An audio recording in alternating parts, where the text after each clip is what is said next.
بالله من الشيطان الرجيم بسم الله الرحمن الرحيم إن الله وملائكته يصلون على النبي يا أيها الذين آمنوا صلوا عليه وسلموا تسليما اللهم صل وسلم على رسولك سيدنا ونبينا مولانا محمد وعلى آل سيدنا ونبينا مولانا محمد وبارك وسلم عليه. إن الحمد لله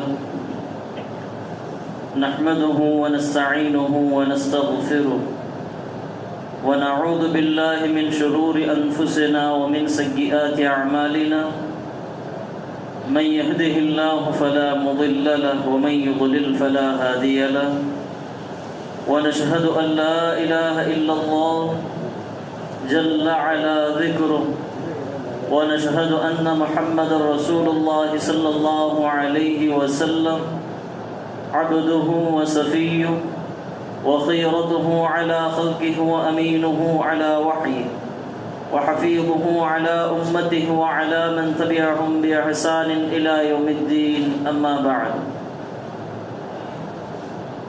فقد قال جل وعلا في كلامه الأعلى إن النفس لأمارة بالسوء صدق الله مولانا العظيم. புகழனைத்தும் எல்லாம் அல்லாஹ் ஜல்ல சுப்ஹானஹு தஆலா ஒருவனுக்கே உரித்தாக. அல்லாஹுவின் சாந்தியும் சமாதானமும் ஹதரத் நபிகள் பெருமானார் கண்மணி நாயகம் ஸல்லல்லாஹு அலைஹி வஸல்லம் அவர்களின் மீதும் அவர்களின் வலியுற்றி வாழ்ந்து வந்த உத்தம சத்திய சஹாபாக்கள், தாபிஈன்கள், தபஅ தாபிஈன்கள், நல்லடியார்கள், நாதாக்கள், இறைநேச செல்வர்கள், குறிப்பாக இந்த புனிதம் மிகுந்த ஜும்ஆவுடைய தினத்தில் அல்லாஹுடைய இல்லத்தில் அவனின் அன்பையும் அருளையும் வேண்டி விரும்பி அமர்ந்திருக்கக்கூடிய நம் அனைவரின் மீதும் அல்லாஹுவின் அன்பும் அருளும் என்றென்றும் குறைவின்றி நிறைவாக உண்டாவதாக. ஆமீன். அல்ஹம்துலில்லாஹ். அஸ்ஸலாமு அலைக்கும் வரஹ்மத்துல்லாஹி வபரகாத்துஹு. கண்ணியத்திற்கும் மிகுந்த மரியாதைக்கும் உரித்தான அல்லாஹ் நல்லடியார்களே, கனவான்களே, ஜமாத்தார்களே, அல்லாஹ் ஜல்ல சுப்ஹானஹு தஆலா இந்த உலகத்தில் மனிதர்களை ஒருவருக்கொருவர் பல்வேறு விதமான ஏற்றத்தாழ்வுகளோடு தான் அல்லாஹ் படைத்திருக்கின்றான். தில்க ருசுல் ஃபல்லல்னா பஅலஹும் அலா பஅத். நபிமார்களை, ரசூல்மார்களை ஒருவருக்கொருவர் ஏற்ற வித்தியாசத்தோடு அல்லாஹ் என்ன செய்திருக்கிறார்? உருவாக்கி வைத்திருக்கின்றான். 1,24,000 நபிமார்களில் 313 ரசூல்மார்கள்.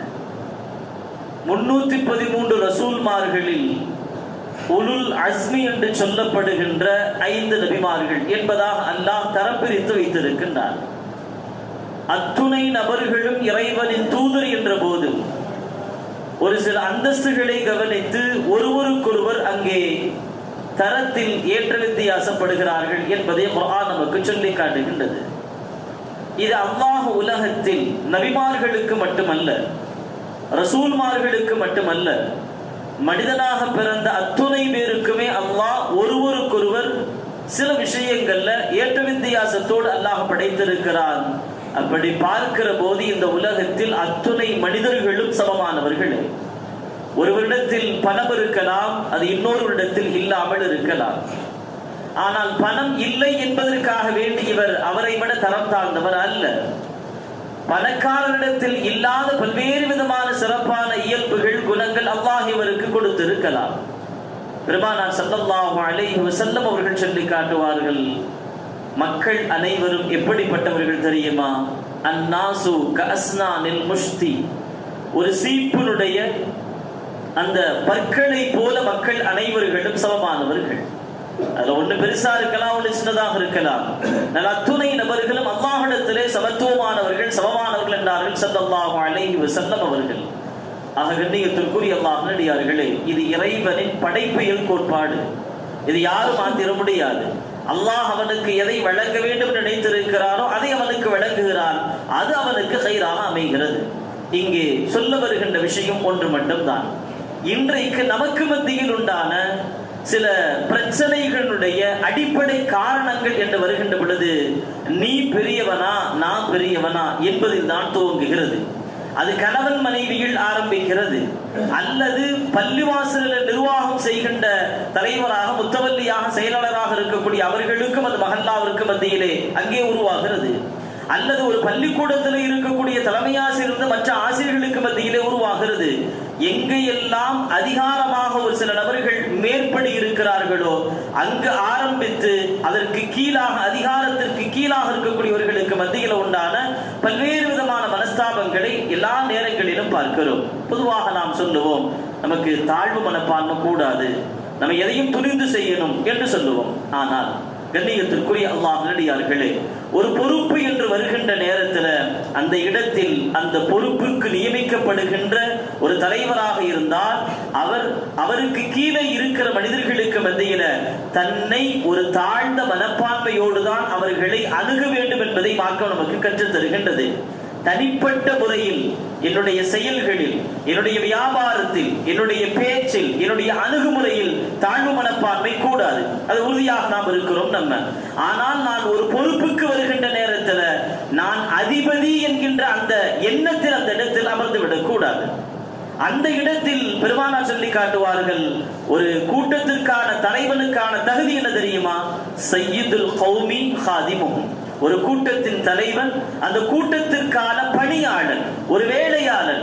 தன் கூட்டத்திற்கு தலைவனாக நியமிக்கப்பட்டவன் முன்னால் நின்று தன் மக்களை கட்டளையிடுவதற்காக வேண்டி அல்ல, அவர்களை வழிநடத்துவதற்காக வேண்டி, அந்த வழிநடத்துவதற்கு இவன் களத்தில் இறங்கி போராட வேண்டுமே தவிர இவன் தனக்கு கீழே 10 நபர்களை வைத்து போராடுவதை விட இவன் அங்கு களத்தில் இருக்க வேண்டும், இவன் போராட வேண்டும், அவர்களுக்கான எல்லா விதமான ஏற்பாடுகளை பண்ணித்தர வேண்டும். அப்ப இஸ்லாத்துல ஒரு தலைவன் என்பவன் அந்த கூட்டத்தின் ஒரு வேலையாளை போல, ஒரு சர்வரை போல, ஒரு பணியாளரை போல இருப்பதுதான் அவனுக்கான தகுதி என்றார்கள் ஸல்லல்லாஹு அலைஹி வஸல்லம் அவர்கள். இங்க பெருமானார் ஸல்லல்லாஹு அலைஹி வஸல்லம் சொன்னாங்க, ஷிர்க் 2 வகை. ஷிர்க் 2 வகை. ஒன்னு அஷ்ஷிருக்குல் அக்பர், இன்னொன்னு அஷ்ஷிருக்குல் அஸ்கர் என்றாங்க ஸல்லல்லாஹு அலைஹி வஸல்லம். ஷிர்குல் அக்பர் என்பது நமக்கு தெரியும், இறைவன் அல்லாத இன்னொன்றை கடவுளாக நினைத்து வணங்குவது அஷ்ஷிருக்குல் அக்பர். இது முழுக்க குஃப்ராக இருக்கிறது. ஷிருக்குல் அஸ்கர்னா என்ன? சஹாபாக்கள் கேட்டாங்க, மஷ்ஷிருக்குல் அஸ்கர் யா ரசூலுல்லாஹ், ஷிருக்கிலே சின்ன சிறுக்கு ஒன்று இருக்குதா என்று கேட்டபோது பெருமானார் சொல்லி காட்டினாங்க, ஆமா, ஷிருக்கிலேயே சின்ன சிறுக்கு இருக்கிறது. அந்த ஷிருக்கு இந்த மனிதனை நரகத்தில் கொண்டு போய் தள்ளிவிடும் என்றார்கள்.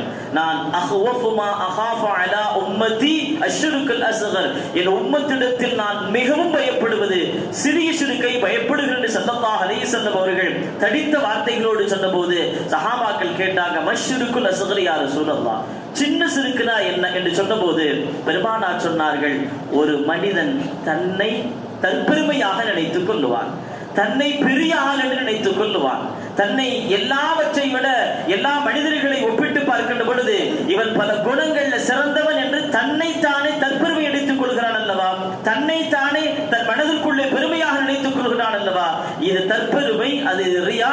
இந்த ரியா என்கின்ற தற்பெருமை என்பது இவனை நரகத்தில் கொண்டு போய் சேர்த்து விடும் என்றார்கள் ஸல்லல்லாஹு அலைஹி வஸல்லம் அவர்கள். இன்றைக்கு பிரச்சனை அதுதான். ஒரு பதவி கொடுக்கப்பட்டால் அல்லது இருக்கிறவங்களே இவர் பரவாயில்லை என்று அவருக்கான ஒரு தலைமைத்துவம் கொடுக்கப்பட்டால் வருகின்ற பிரச்சனை என்ன என்றால், எனக்கு எல்லா விதமான தகுதிகளும் இருக்கிறது என்கின்ற எண்ணங்கள் தான் எல்லா இடங்களிலும் பிரச்சனையாக அமைகிறது. அல்லாஹ் பாதுகாக்க வேண்டும். ஒன்று உலகாராய அடிப்படையிலே சொன்னாலும் சரி, மறுமை அடிப்படையிலே சொன்னாலும் சரி, எத்துணை தகுதிகள் இருந்த போதும் அந்த தகுதிகளை தலைமைத்துவம் என்று வருகின்ற நேரத்தில் நாம் அந்த இடத்தில் தாழ்ந்த நிலையோடு மக்களுக்கு மத்தியில நமக்கு கீழே யார் இருக்கிறார்களோ அவர்களோடு பயணிக்கிற நேரத்தில் நாம் அவர்களோடு ஆலோசனைகளோடு கலந்தாய்வோடு செல்கின்ற பொழுது பிரச்சனைகள் வருவதல்ல. நான் சொல்வதை நீ கேட்டாக வேண்டும் என்று நாம் நினைத்தோம் என்றால், என்னுடைய கட்டளைகளை நீ காது தாழ்த்தி கேட்டு பணிந்து செயல்பட வேண்டும் என்று நினைத்தோம் என்றால், கணவன் மனைவிக்கு மத்தியிலும் வாழ முடியாது, ஒரு தலைவனுக்கு கீழே தொண்டர்களும் வாழ முடியாது. நாம் வரலாறுகள்ல பார்க்கிறோம். ஹஜ்ரத் ஸல்லல்லாஹு அலைஹி வஸல்லம் அவர்கள் ஹஜ்ரத் அபூபக்கர் ரலியல்லாஹு அவர்கள் குறித்து சொல்லி காட்டுகின்றார்கள், மன் அராத அன் யன்துர இலா மையித்தின் யம்ஷி அலா வஜ்ஹில் அர்தி ஃபல்யன்துர் இலா அபீபக்கர் சித்தீக் ரலியல்லாஹு அன்ஹு. இந்த உலகத்துல, இந்த பூமியின் மீது நடந்து செல்கின்ற ஒரு மையத்தை நீங்கள் பார்க்கணும்னு ஆசைப்பட்டீங்கன்னா ஃபல்யன்துர் அபூபக்கர், நீங்கள் அபூபக்கரை பாருங்கட்டாங்க ஸல்லல்லாஹு அலைஹி வஸல்லம். அபூபக்கர் ரலியல்லாஹு அவர்களுடைய சிறப்பு என்பது நிறைய இருக்கிறது. நபிமார்களுக்கு பின்பாக பெருமானார் ஸல்லல்லாஹு அலைஹி வஸல்லம் அவர்களை போல நபிமார்களுக்கு பின்பாக பெருமானார் உம்மத்தில் முஸ்லிம்களில் ஆகச் சிறந்த முதல் நபர் அபூபக்கர் ரலியல்லாஹு அன்ஹு அவர்கள். இந்த உம்மத்தில் ஆகச் சிறந்த நபர் அபூபக்கர் ரலியல்லாஹு அவர்கள். உலகத்தில் சொர்க்கத்தை கொண்டு சுபச்சோபனம் சொல்லப்பட்ட 10 நபர்களில் முதல் நபர் ஹஜ்ரத் அபூபக்கர் ரலியல்லாஹு அன்ஹு அவர்கள். பெருமானார் ஸல்லல்லாஹு அலைஹி வஸல்லம் அவர்கள் தன்னுடைய கடைசி நேரங்களில் இமாமத்து செய்ய முடியாத நிலையில் இருக்கின்ற போது பெருமானார் இடத்தில் நின்று இமாமத்து செய்வதற்கு பெருமானார் அனுமதி வழங்கப்பட்ட முதல் சஹாபி ஹஜ்ரத் அபூபக்கர் ரலியல்லாஹு அன்ஹு அவர்கள். அதோடு மட்டுமல்ல, இஸ்லாத்தை ஏற்ற ஆண்களில் முதல் நபர் ஹஜ்ரத் அபூபக்கர் ரலியல்லாஹு அன்ஹு அவர்கள். பெருமானார் ஸல்லல்லாஹு அலைஹி வஸல்லம் அவர்களோடு கஷ்டத்திலும் இருந்திருக்கிறார்கள், சந்தோஷத்திலும் இருந்திருக்கிறார்கள், உள்ளூரில் இருக்கும்போதும் இருந்திருக்கிறார்கள், வெளியூரில் இருக்கும்போது பயணித்திருக்கிறார்கள். பெருமானாரோடு எல்லா நிலைகளிலும் ஹஜ்ரத் அபூபக்கர் ரலியல்லாஹு அவர்கள் பங்கெடுத்திருக்கிறார்கள். அந்த அபூபக்கர் ரலியல்லாஹு அவர்களை பார்த்து பெருமானார் சொல்லி காட்டினாங்க, இந்த உலகத்தில் பூமியின் மீது நடந்து செல்கின்ற ஒரு மையத்தை நீங்கள் பார்க்க வேண்டும் என்று நீங்கள் ஆசைப்பட்டால் அபூபக்கரை நீங்கள் பார்த்துக் கொள்ளுங்கள் என்று சொன்னார்கள். இந்த வார்த்தைக்கான விளக்கங்களாக நாம் பார்க்கிறோம். எத்துணை சிறப்புகள் மறுமையை கவனித்த ஹஜ்ரத் அபூபக்கர் ரலியல்லாஹு இடத்திலே சொன்ன போதும் ஹஜ்ரத் அபூபக்கர் ரலியல்லாஹு அன்ஹு அவர்கள் பெருமானாருக்கு பின்புண்டான அந்த ஹிலாஃபத்தினுடைய அந்த பொறுப்பை அவர்கள் முதலில் ஏற்க மறுக்கிறார்கள். என்னால முடியாது என்கின்றார்கள். பெருமானாரிடத்தில் நானா, பெருமானாரை போல நானா, வாய்ப்பு இல்லைங்கிறாங்க. பெருமானார் ஸல்லல்லாஹு அலைஹி வஸல்லம் அவர்கள் அடக்கம் செய்யப்பட்டதற்கு பின்பாக மதீனாவுடைய அன்சாரிகள் ஒரு கூட்டமாக அமர்ந்து இப்படி முடிவு செய்கிறார்கள், அன்சாரிகளுக்கென்று ஒரு தலைவரை நாம் ஆக்கிக் கொள்ளுவோம், முஹாஜிரின்களுக்கென்று ஒரு தலைவரை ஆக்கிக் கொள்ளுவோம். இந்த செய்தி உமர் ரலியல்லாஹு அவர்களுக்கு சேர்கிறது. உமர் ரலியல்லாஹு அவர்கள் அபூபக்கர் ரலியல்லாஹு அவர்கள் கரம் பிடித்து ஆலோசனை நடைபெறுகின்ற அந்த இடத்திற்கு அழைத்து வருகிறார்கள். அங்கே ஆலோசனை நடைபெற்றுக் கொண்டிருக்கிறது. இடையில் ஹஜ்ரத் உமர் ரலியல்லாஹு எழுந்திருந்து சில வார்த்தைகளை பேசிவிட்டு சொன்னார்கள், இஸ்லாத்தினுடைய கலீஃபாவாக நான் அபூபக்கர் ரலியல்லாஹு அவர்களை நியமிக்கலாம் என்று நான் ஆசைப்படுகிறேன் என்று சொல்லி அவர்களுக்கு பையத்து செஞ்சு கொடுத்தாங்க. மற்ற அத்தனை சஹாபாக்களும் சற்றும் யோசிக்காமல் என்ன செஞ்சாங்க, நாங்கள் ஏற்றுக்கொள்கிறோம் என்று பையத்து செஞ்சு கொடுத்தாங்க. அபூபக்கர் ரலியல்லாஹு அவர்கள் தர்ம சங்கடமாக நினைக்கிறார், இந்த பதவி எனக்கு வேணாம், அந்தஸ்து எனக்கு வேணாம், கிலாஃபத் எனக்கு வேணாம் என்று சொல்கின்றார்கள். ஆனாலும் உமர் ரலியல்லாஹு அவர்கள் சமாதானப்படுத்துகிறார்கள். பெருமானார் ஹயாத்துல அவங்க இடத்துல நின்று தொழுவதற்கு நீங்கள் அனுமதிக்கப்பட்டீர்கள், அப்ப அவர்களுக்கு இடத்தில் நீங்கள் மட்டுமே இருப்பதற்கான தகுதி. வரலாற்றில் பார்க்கிறோம். அவர்கள் இறப்பதற்கு அந்த 10 தினங்களுக்கு அந்த இடையில தான் அபூபக்கர் ரலியல்லாஹு அவர்களை போய் நீங்க இஷா தொழுவைங்கன்னு சொல்றாங்க. ஏன்னா மக்ரிபுக்கு பெருமானார் வந்தாங்க, ஜமாத் நடந்துருச்சு, இஷாவிற்கு வரல. இரவு 11-12 மணி ஆகிறது. பிலால் ரலியல்லாஹு போறாங்க, யா ரசூலல்லாஹ் ஜமாத்திற்காக வேண்டி என்ன செய்யறாங்க, சஹாபாக்கள் பள்ளியில இருக்கிறாங்க. ஏன்னா அன்றைய காலங்கள் பொறுத்த வரைக்கும் இமாம் என்றால் பெருமானார் அவங்க மட்டும்தான், ஜமாத்தி என்றால் பெருமானார் மட்டும்தான், வேற யாரும் அங்க தொழுவிப்பதற்கு அனுமதி கிடையாது. இப்ப நம்ம தொழுகிற மாதிரி கிடையாது. இமாம் தொழுதுட்டு போனதுக்கு அப்புறம் நம்ம ஜமாத்தின் ஒரு தொழுவிக்கு அந்த அமைப்புக்கு கிடையாது. பெருமானார் மட்டும்தான் இமாமாக நின்றாங்க. அதனால எல்லா சஹாபாக்களும் ஜமாத்துக்காக எதிர்பார்த்து மதீனாவுடைய பள்ளியில் அமர்ந்திருக்கிறார்கள். அப்ப ஸல்லல்லாஹு அலைஹி வஸல்லம் எழுந்திருந்து 2 நபர்கள் தோளோடு தோள் பிடித்து அப்படியே கால் தரையில இழுத்தவாறு வருகிறார்கள், நடக்க முடியல. அப்பதான் சொன்னாங்க, ஃபல்யஉம் அபூபக்கர், அபூபக்கர் என்று சொல்லுங்க, இமாமத்தை செய்யட்டு. அபூபக்கர் ரலியல்லாஹு அவர்கள் அதை 100க்கு 100 மறுக்கிறார்கள். என்னால முடியவே முடியாது, அங்க போய் நின்று என்னால் தொலைவிக்க முடியாது. ஆனால் உமர் ரலியல்லாஹு சற்று வேகமானவர்கள். உமர் ரலியல்லாஹு நேரா முஸல்லாவுக்கு போனாங்க, தக்பீர் கட்டினாங்க, அல்ஹம்து சூரா ஓத ஆரம்பிச்சாங்க. அவர்கள் ஓதுகின்ற சத்தம் பெருமானாருடைய காதுக்கு கேட்கிறது. உள்ளே படுத்த படுக்கையில அவர்கள் நோய்வாய்ப்பட்டு இருக்கிற நேரத்துல அபூபக்கர் ரலியல்லாஹு தொலைவிக்க வேண்டிய இடத்துல உமருடைய சத்தம் கேட்கிறது என்று கேட்ட உடனே சொன்னார்கள், ஃபல்யஉம் அபூபக்கர், அபூபக்கர் தான் தொலைவிக்கல போய் சொல்லுங்கன்னாங்க. அப்ப அபூபக்கர் ரலியல்லாஹு என்ன செஞ்சாங்க? அதுக்கப்புறம் தான் போனாங்க. இந்த வரலாற்று செய்திக்கு பின்னால் ஹிலாஃபத்து கொடுக்கப்படுகிறது. ஹிலாஃபத்து கொடுக்கப்பட்டதற்கு பின்னால் அடுத்த நாள் மதீனாவுடைய பள்ளியில எல்லா சஹாபாக்களையும் ஒன்று கூட்டுகின்றார்கள். அபூபக்கர் ரலியல்லாஹு அவர்கள் மிம்பர் படியில ஏறுகிறார்கள். ஏறி அல்ஹம்து ஸலவாத் சொன்னதற்கு பின்னால் இப்படி சஹாபாக்களிடத்தில் சொன்னார்கள், கல்லஃப்துமூனி, எனக்கு நீங்கள் சிரமத்தை கொடுத்து விட்டீர்கள். கல்லஃப்துமூனி, அதாவது பொதுவா ஒரு பதவி என்பது ஒரு மனிதன் விரும்பக்கூடிய ஒன்று. வெளிப்படையை காட்டிக்கொள்ளாவிட்டால் வந்தா நல்லா இருக்குமே என்று விரும்பக்கூடிய ஒன்று. ஆனால் அபூபக்கர் ரலியல்லாஹு அவர்கள் சொன்னார்கள், கல்லஃப்துமூனி, எனக்கு நீங்கள் சிரமத்தை தந்து விட்டீர்கள். பெருமானார் இடத்தில் நின்று அந்த பணியை செய்வதற்கான ஆற்றல் இடத்திலே கிடையாது, ஆனால் எனக்கு சிரமத்தை தந்து விட்டீர்கள், நான் ஏற்றுக்கொள்கிறேன் என்று சொல்லிட்டு அடுத்ததாக சொன்னார்கள், நான் உங்களிடத்தில் நீதமாக நடந்தால் நீங்கள் என்ன செய்யுங்கள்? என்னை பின்பற்றுங்கள். நான் தவறாக நடந்தால் அல்லது உங்களுக்கு அநீதம் செய்தால் நீங்கள் என்னை தட்டி கேளுங்கள் என்ற வார்த்தையை சொல்லிட்டு மிம்பர் பிடித்து இறங்கிட்டாங்க. அதுக்கு அடுத்த நாள் தான் பார்க்கிறோம், அவர்கள் வழக்கம் போல அவருடைய துணி வியாபாரத்தை செய்வதற்காக வேண்டி வியாபார துணிகளை எடுத்துக்கொண்டு செல்கின்றார்கள். முர்தியல்லாஹ் கேட்க பார்க்கிறாங்க, எங்க போறீங்க? நீங்க எங்களுக்கான அமீர், முஃமின்களுக்கான அமீர், முஃமினாக இருக்கிறீங்க, நீங்க இருந்தீங்க ஊரில் இருந்து எங்களை வழிநடத்தணும், நீங்க எங்க போறீங்கன்னு சொன்னபோது அபூபக்கர் ரலியல்லாஹு சொன்னாங்க, என் குடும்பத்துக்கு வாழ்வாதாரத்திற்கு பணம் சம்பாதிக்கணும், யார் கொடுப்பா? எனக்கு, நான் தானே போகணும். அபூபக்கர் ரலியல்லாஹு சொன்னாங்க, இனி நீங்க போக வேணாம். முதல்ல உமர் ரலியல்லாஹு தான் என்ன செய்யறாங்க? உபைத் இப்னு ஜர்ராஹ் ரலியல்லாஹு அவங்களை கூப்பிட்டு இஸ்லாத்தினுடைய முதல் பினான்ஸ் மினிஸ்டராக நியமிச்சு பைத்துல் மால் என்ற ஒன்றை ஏற்படுத்தி அபூபக்கர் அவங்களுக்கு என்ன செய்யணும்? மாசம் இவ்வளவு பணம் நம்ம என்ன செய்யணும்? கொடுக்கணும் நியமிக்கிறார்கள். கண்ணியத்திற்குரிய அல்லாஹ் நல்லடியார்களே, இங்கே சொல்ல வருகின்ற விஷயம் என்னவென்றால், ஒரு உலகாதாய அடிப்படையில தனிப்பட்ட முறையில நான் என்ன செய்யக்கூடாது? தாழ்வு மனப்பான்மை கூடாது. ஒரு பதவி, ஒரு அந்தஸ்து, ஒரு கணவன் என்று வருகின்ற போதிலும் கூட நமக்கு கீழே இருப்பவர்களிடத்துல நாம் நம்மை எல்லா நிலையிலும் குறைத்து பார்க்க வேண்டும். அடுத்து அபூபக்கர் ரலியல்லாஹு இப்படி துஆ செஞ்சாங்க, ரப்பே, பிறரிடத்தில் என்னை நீ குறைவாக காட்டு, என பெரிய ஆளா காட்டிடாத, பெரிய அந்தஸ்திற்குரிய நபராக காட்டிடாத, பெரிய திறமையான ஒரு நபராக என்ன செஞ்சிடாத காட்டிடாத, என்னை நீ என்ன செய், மற்ற மக்களுக்கு மத்தியில என்னை எல்லா விஷயங்களிலுமே குறைந்த ஆளா, அவர்களை விட தரத்தில் சின்ன ஆளா நீ காட்டி என்றார்கள் ஹஜ்ரத் அபூபக்கர் ரலியல்லாஹு அவர்கள். கண்ணியத்திற்குரிய அல்லாஹ் நல்லடியார்களே, இந்த எண்ணங்கள் இருப்பது என்பது இந்த உலகத்திலும் சரி நாளை மறுமையிலும் சரி அல்லாஹ்வுடைய பொருத்தத்தை பெற்றுத் தருவதற்கான காரணமாக அமைவதை பார்க்கிறோம். அபூபக்கர் ரலியல்லாஹு அவங்களுக்கு பின்னாடி இஸ்லாத்தை பல மைல்களுக்கு கொண்டு போய் சேர்த்த பெருமை உமர் ரலியல்லாஹு அவர்களுக்கு தான் உண்டு.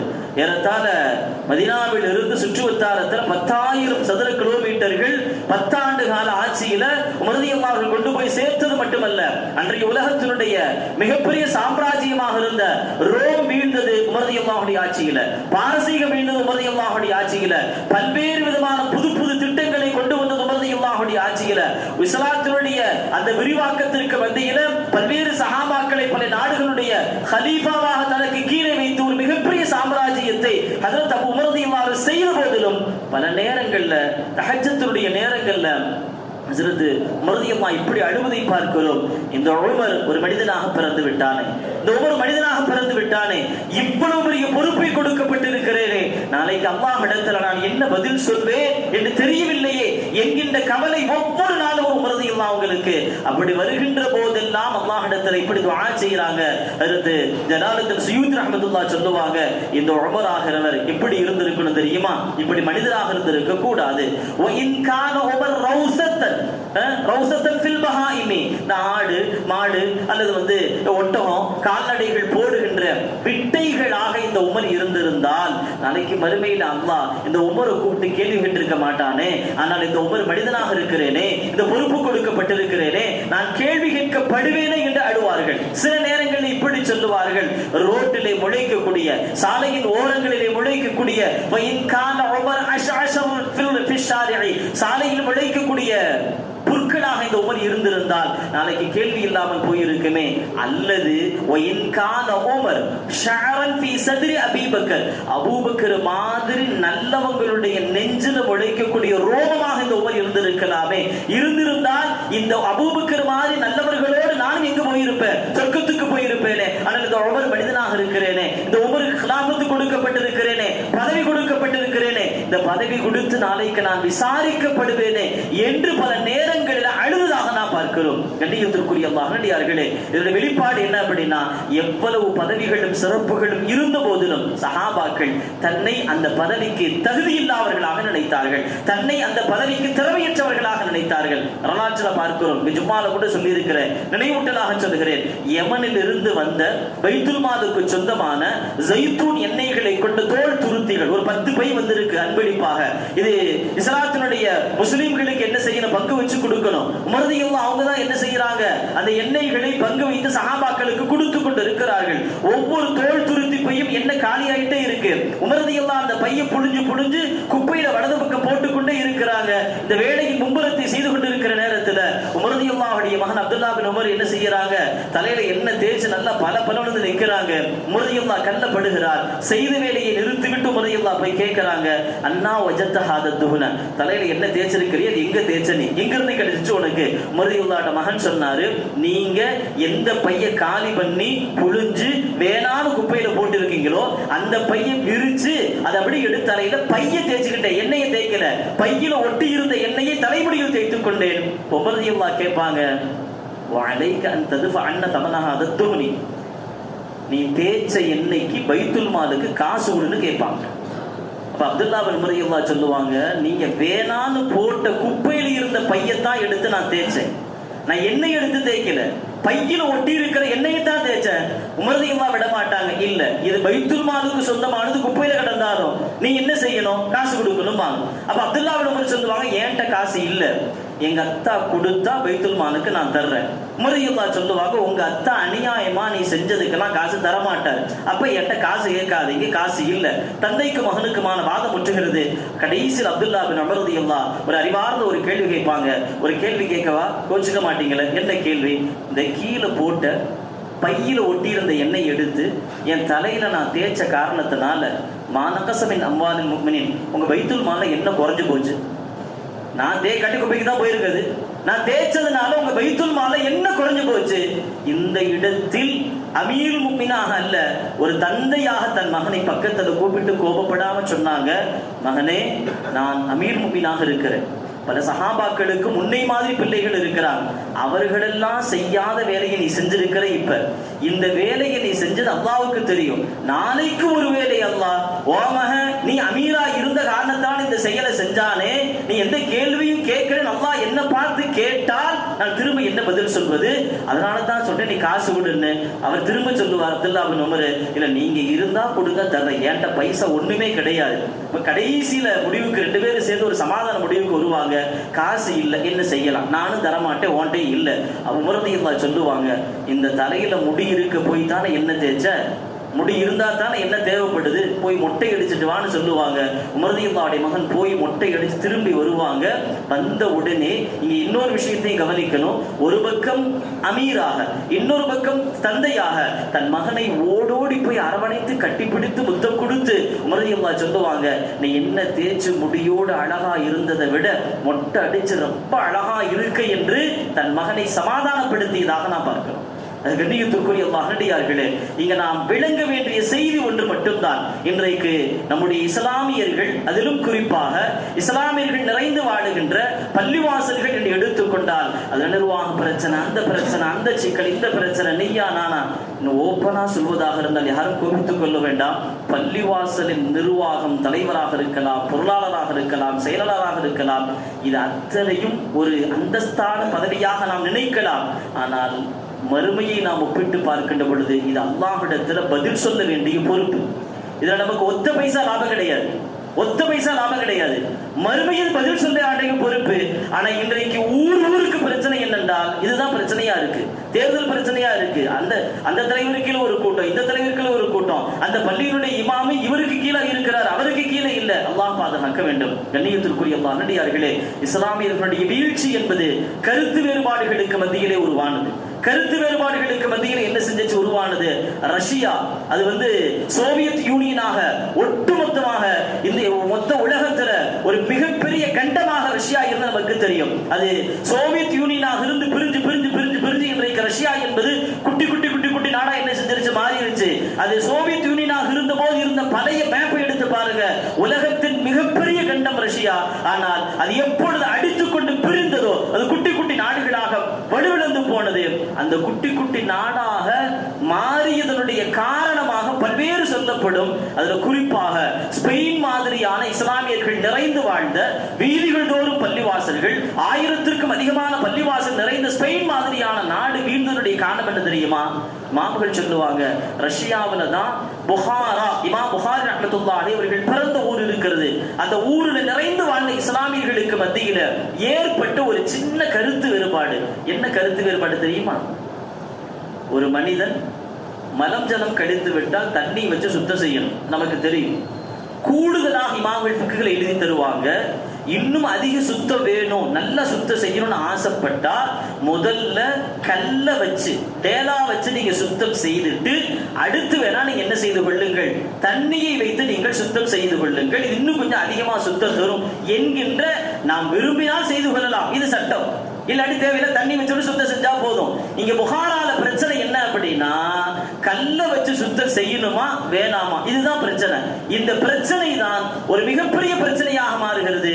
மாறி ஸ்பெயின் துண்டு துண்டாக உருவாக்கப்பட்டதாக பார்க்கிறோம். ஸ்பெயின் வீழ்ந்தது என்பது வரலாற்று இன்றைக்கு நாம் பார்க்கிறோம் கிறிஸ்துவர்களால் வீழ்த்தப்பட்டது அல்ல. அவர்கள் மிகச்சரியான அந்த இடத்தில் உள்ள நுழைஞ்சாங்க. எப்ப உள்ள நுழைஞ்சா அப்படின்னா, எப்ப இஸ்லாமியர்கள் ரெண்டாக பிரிந்து அடித்து கிடக்கிறார்களோ, இவன் மிகச்சரியாக ஒரு கூட்டத்தை கையிலே பிடித்தான். நாம் வீழ்வதற்கு நாம் தோண்டிய குழியில் அவன் நின்று நம்மிடத்தில் விளையாண்டான். ஸ்பெயின் வீழ்ந்து போனது. ஸ்பெயின் வீழ்ந்து போனது. இன்றைக்கு எல்லா இடங்களிலும் இருக்கிற பிரச்சனை அதுதான். இந்த பிரச்சனையினுடைய ஆரம்பம் எங்க போய் நிக்குது அப்படின்னா, நான் தலைவன், நான் செயலாளன், எனக்கான எல்லா தகுதி இருக்கு, நான் சொன்னதை நீ கேட்டாகணும் என்கின்ற அந்த தற்பெருமை இருக்கிறது. அது அங்கு வந்து வீழ்ச்சியாக இருக்கிறது. அது கண்ணியத்திற்குரிய நல்லடியார்களே, அல்லாஹ் யாருக்கு எதை கொடுக்கணும்னு நினைக்கிறானோ அந்த பதவிகளை அந்தஸ்துகளை அல்லாஹ் தருகிறான். யாருக்கு அல்லாஹ் கொடுக்க வேணாம் நினைக்கிறானோ அது இறைவனின் நாட்டம். அதுக்காக கொடுக்கப்பட்டவன் உயர்ந்தவன் என்றோ இல்லாதவன் தாழ்ந்தவன் என்கின்ற அந்த எண்ணங்கள் என்பதுதான் நம்முடைய சிக்கலாக பிரச்சனையாக இருக்கிறது. அல்லாமா இப்னு கய்யூம் அல் ஜௌஸி ரஹ்மத்துல்லாஹி அலைஹி சொல்லுவாங்க, ஒரு மனிதன் அல்லாஹ்விடத்துல அவன் தொழுக கடமையான நேரத்துல மரணம் வரைக்கும் கேட்பான், ரப்பி தஹஜ்ஜத் தொழுகணும், நாளைக்கு முழிப்பு கொடுத்து தஹஜ்ஜத் தொழுகணும். ஆனா வாழ்க்கையில ஒரு நாள் அவன் முழிச்சதும் இல்லை, தஹஜ்ஜத் தொழுதும் இல்லை, வெறும் சுபஹ் மட்டும் தான் தொழுவான், அவன் இறந்துருவான். இப்னு கய்யூம் அல் ஜௌஸி ரஹ்மத்துல்லாஹி சொல்றாங்க, மலக்கமாக அல்லாஹ்ட்ட கேட்பாங்க, ரப்பே அவன் தஹஜ்ஜத் தொழணும் தான் கேட்டாங்க, வேற எதுவும் கேட்கல, முழிப்பு கொடுத்திருக்கலாமே, முழிச்சிருந்தா 2 ரக்காத் அவன் தஹஜ்ஜத் தொழுதிருப்பானே. அல்லாஹ் திரும்ப சொல்லுவான், அவன் ஒருவேளை தொழுதிருந்தால் அந்த தஹஜ்ஜத் தொழுகையின் காரணமாக நரகத்திற்கு போயிருப்பான். இப்னு கய்யூம் ஜௌஸி ரஹ்மத்துல்லாஹி இந்த வார்த்தையை சொல்லிட்டு நீண்ட ஒரு 10 பக்கத்துக்கு விளக்குறாங்க. தஹஜ்ஜத் தொழுதால் எப்படி அவன் நரகத்துக்கு போவான் என்றால் சொல்றாங்க, தஹஜ்ஜத் தொழுகை என்பது ஊரே தூங்கிட்டு இருக்கு, நம்ம எந்திரிச்சு தொழுதோம் என்கின்ற அந்த தற்பெருமை வந்து விட்டால் அந்த தற்பெருமை அவனை நரகத்தில் கொண்டு போய் சேர்த்து விடும். எனவே அவன் தொழாமல் இருப்பது சிறப்பு என்றார்கள் இப்னு கய்யூம் ஜௌஸி ரஹ்மத்துல்லாஹி அலைஹி அவர்கள். கண்ணியத்திற்குரிய நல்லடியார்களே, அஷ்ஷிருக்குல் அஸ்கர், சிறிய ஷிர்க் என்று சொல்லப்படுகின்ற தற்பெருமை பெருமை, இது ரெண்டுமே இல்லாம அல்லாஹ் பாதுகாக்க வேண்டும். இன்றைக்கு பார்த்தோம்னா யாருக்குமே தெரியாம நிறைய செய்யற மாதிரி தெரியுது. ஆனா நேரங்கால பார்த்து சபையில அது நம்ம செஞ்சதுதான், நம்ம கொடுத்ததுதான், நம்ம இது பண்ணதான் என்று அந்த சொல்லுகின்ற வார்த்தைகள் என்பது நமக்கு நன்மைகளை இல்லாமல் ஆக்கி விடுகிறது. அரபில் ஒரு பழமொழி உண்டு, மன்மன்ன பிமஅரூஃபி ஃபகத் அஃப்ஸத, யார் தான் செய்த நல்ல காரியங்களை பெருமையை தேடியவனாக மக்களுக்கு மத்தியிலே சொல்லுகிறானோ அவன் செய்த நல்ல காரியங்களுக்கு அவன் ஒரு பைசா நன்மை கூட என்ன செய்து கொள்ள மாட்டான், பெற்றுக்கொள்ள மாட்டான். இங்கு முழுக்க முழுக்க அத்தனையும் இறைவனுக்காக, அல்லாஹ்வுடைய தூதருக்காக என்று வருகின்ற பொழுதுதான் இறைவனின் பொருத்தம் என்பது கிடைக்கவே தவிர இல்லை என்று இட்டால் அல்லாஹ்விடத்தில் நாளைக்கு மறுமையின் பதில் சொல்ல என்று கட்டாயத்தில் இருக்கிறோம். எல்லாம் அல்லாஹ் சுப்ஹானஹு வ தஆலா இந்த உலகத்தில் எல்லா மனிதர்களுக்கும் ஒவ்வொரு சிறப்புகளை தந்திருக்கிறான். இல்லாதவன் தாழ்ந்தவன் அல்ல, இருப்பவன் உயர்ந்தவனும் அல்ல, அல்லாஹ் மட்டுமே இந்த இடத்தில் உன்னதமாக இருக்கிறான். இதை அடிப்படையாக விளங்கிக் கொண்டவர்களாக நாம் நமக்கு மத்தியில் எல்லா நிலைகளும் ஒற்றுமையோடு தற்பெருமை பெருமை இல்லாத வாழ்க்கையை வாழ்ந்து இறைவனுக்காக அத்துணை செயல்களையும் செய்து